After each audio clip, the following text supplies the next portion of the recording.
Hi! Hello! నమస్తే అందరికీ. Welcome to Shakuntala's healthy and easy recipes. ఈరోజు ఈజీ రెసిపీ దోసకాయతో చట్నీ చేసుకుందాం. దోసకాయ మన హెల్త్‌కి చాలా మంచిది. వేడి చేయదు, చలువ చేస్తుంది దోసకాయ. ఫైబర్ ఎక్కువ, జీర్ణశక్తిని కూడా మెరుగుపరుస్తుంది. దోసకాయలో ఇన్నున్నాయా? ఉట్టిగా దోసకాయ అంటే తేలిగ్గా తీసేస్తారు. కావాలంటే గూగుల్‌లో సెర్చ్ చేయండి. దోసకాయ అన్ని రకాలుగా మంచిది. ఎప్పుడు పప్పులో వేసుకోవటమే కాదు, పులుసు చేసుకోవటం కాదు, ఇలా పచ్చి ముక్కలతో పచ్చడి చేయండి. చాలా హెల్త్ బెనిఫిట్స్ ఉన్నాయి ఈ దోసకాయతో. నేను పచ్చి ముక్కల పచ్చడి చేస్తున్నాను. అది సగం దోసకాయ ముక్కలు చేసుకున్నాను. శుభ్రంగా కడిగి దోసకాయ పెచ్చు తీసి ఒక 7, 8 పచ్చిమిర్చి. పచ్చిమిర్చి మీరు తినే ఘాటుని బట్టి తినే కారాన్ని బట్టి పచ్చిమిర్చి ఘాటుని బట్టి వేసుకోండి. ఒక టమాటో తీసుకున్నాను. నేను ఆ ముక్క ఉంచేసాను, పప్పులో వేసుకుంటాను తర్వాత. కొంచెం కొత్తిమీర కూడా కడిగి తీసుకున్నాను. ఇప్పుడు స్టవ్ ఆన్ చేసి పాన్ పెట్టి కొద్దిగా ఆయిల్ వేసి, ఆయిల్ వేడెక్కాక 1 స్పూన్ శనగపప్పు, 1 స్పూన్ మినపగుళ్ళు, పావు స్పూన్ మెంతులు, కొంచెం జీలకర్ర. ఇవి వేస్తే చట్నీ ఫ్లేవర్ బాగుంటుంది, మంచి టేస్ట్ వస్తుంది. ఇందాక మనం తీసుకున్న పచ్చిమిర్చికి 2 ఎండుమిర్చి కూడా వేశాను. ఎండుమిర్చి కూడా వేసుకుంటే టేస్ట్ బాగుంటుంది. చక్కగా దోరగా ఫ్రై చేసుకోవాలి. పప్పులు మాడకుండా ఫ్రై చేసుకోవాలి. పచ్చిమిర్చి ఇరిసి వేస్తే చిట్లకోకుండా ఉంటాయి.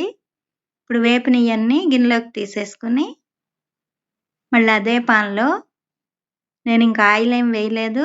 ఆ కట్ చేసిన టమాటా వేసుకుని త్వరగా మగ్గటానికి ఇప్పుడు ఉప్పు వేసుకున్నాను, కొంచెం పసుపు, కొంచెం దోసకాయ కూడా పులుపు ఉంటుంది, చింతపండు కడిగి వేశాను. మెత్తగా మగ్గే వరకు మగ్గించుకోవాలి. మీరు మూత పెట్టైనా మగ్గించుకోవచ్చు, అలా అయినా మగ్గించుకోవచ్చు. సాఫ్ట్గా అయ్యాక ఇందాక మనం తీసుకున్న కొత్తిమీర వేసుకుని స్టవ్ ఆపేస్తే ఆ వేడికే కొత్తిమీర మగ్గిపోతుంది. ఇప్పుడు ఆరిన తర్వాత ఇందాక మనం పప్పులు గిన్నెలోకి తీసుకున్నాం కదా, దాన్ని జార్లో వేసుకుని ఒక 7, 8 వెల్లుల్లి రెబ్బలు, జీలకర్ర వేసుకుని ముందు మిక్సీ పట్టుకుని తర్వాత టమాటో వేసుకుని మిక్సీ పట్టుకోవాలి. టమాటో మిక్సీ పట్టుకున్నాక మనం కట్ చేసుకున్న దోసకాయలో నుంచి 2 గుప్పిళ్ళు ముక్కలు వేసుకుంటున్నాను. ఇలా అయితే గుజ్జుగా బాగుంటుంది టేస్ట్. మీరు గింజలు ఇష్టం లేకపోతే గింజలు వడకట్టి గుజ్జు తీసేసుకుని గింజలు పడేసుకోవచ్చు. నేను గింజలతో పాటు చేసుకుంటున్నాను. ఇప్పుడు ఆ ముక్కల్లో మనం మిక్సీ పట్టుకున్నది వేసుకుని మిగతా ముక్కలు మిక్సీ పట్టుకోవసరం లేదు. అంతా వేసి కలుపుకుని ఉప్పు చూసుకుని తాలింపు కాల్చుకోవటమేను. కొద్దిగా నెయ్యేసి అన్ని తాలింపు దినుసులు వేసుకుని తాలింపు కాల్చుకుని వేసుకోవాలి. కరివేపాకు కూడా వేసుకుని.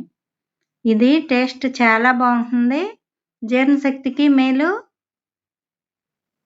కాన్స్టిపేషన్ అంటే మలబద్ధకం ఉన్నప్పుడు కూడా ఈ చట్నీ వేసుకుని తింటే చాలా బాగా పనిచేస్తుంది. మీరు ఒకసారి ఇలా ట్రై చేసి చూడండి, మీకే తెలుస్తుంది. ఫ్రీ మోషన్ అవుతుంది పచ్చి దోసకాయ పచ్చడి తీసుకుంటే. హెల్త్‌కి మేలు చేసే పచ్చి దోసకాయ పచ్చడి టేస్టీగా రెడీ. నచ్చితే లైక్ చేయండి, షేర్ చేయండి. మన ఛానల్‌ని ఫస్ట్ టైం చూస్తుంటే సబ్స్క్రైబ్ చేసుకోండి.